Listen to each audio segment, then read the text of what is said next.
tad tev ir vairāk tāda, tev ir lielāks spiediens. Šeit tev ir jāprot izlīdz savu radāts atcerēzē.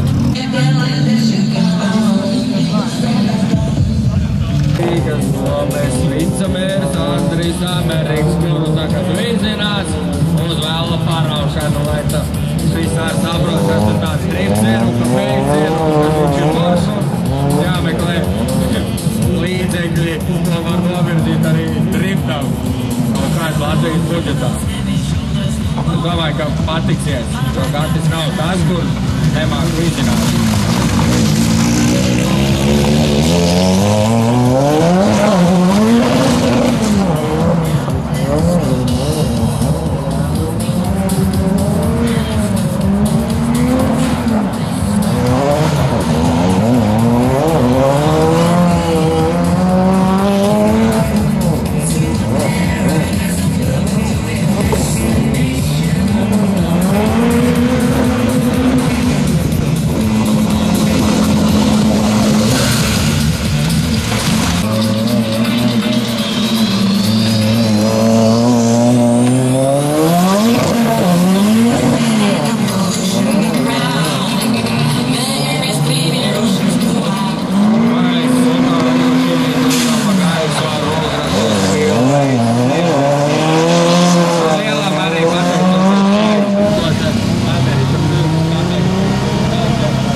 Tāda lēna konfigurācija ļoti mierīga, bet Labi. parasti tas notiek 3 reizes ātrāk.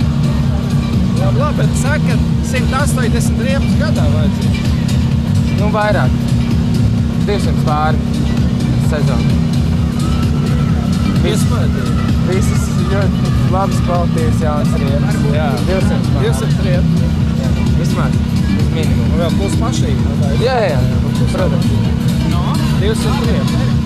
Jā, tas ir. Zini, kas vienīgi starpīgi? Šis ir maigainis uz izjūtu, es tā teiktu. Tagad man apsēdināja, tajā Pērnavas trasē, šitā, nevis ar drifti, bet, dragā, to ātrumu. Šosei. Jā, tā kā šoseis, tad tu ej, tad, kad man pirmo reizi veda, viņi tie, kas ir tie gonšiki, ja, viņš iet kaut kur 180 tajos līkumos iekšā. Jā. Tad, vecīgi, tu esi tur, blakus sēžot, tu esi vienkārši plakans iespiests, ja. Kad tu pats brauc, es tikādi nevaru skat 150, ja, bet tik un tā, tu esi tajā, jā. Uz šo mašīnu tāds iespaidīgākais posms, ka pie 180 km/h šī mašīna brauja rokas bremzes un iet iekšā līkumā.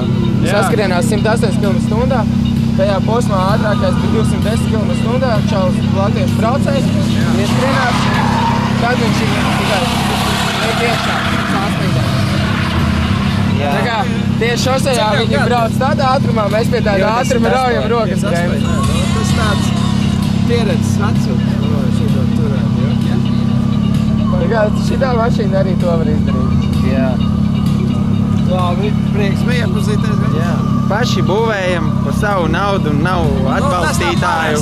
Tā jau tā ir Un ikdiena. cik var, tik maucam, bet tur Lietuvā Kačarginā, tur bija saskrienies 180, noroja rokas bremzi un aizēja likumā.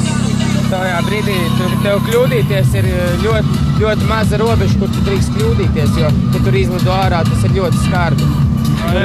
Tur ir no kalna lejā, tur ir drošības jos, kur uzreiz mašīnu ļoti sabojā. Ja ir kļūda, tas ir ļoti smagi. Jābrauc ļoti precīzi. Labi, bija prieks jūs izvizināt. Paldies tev! Jā, ņemiet par labu. Paldies! Bija tiešām iespējas.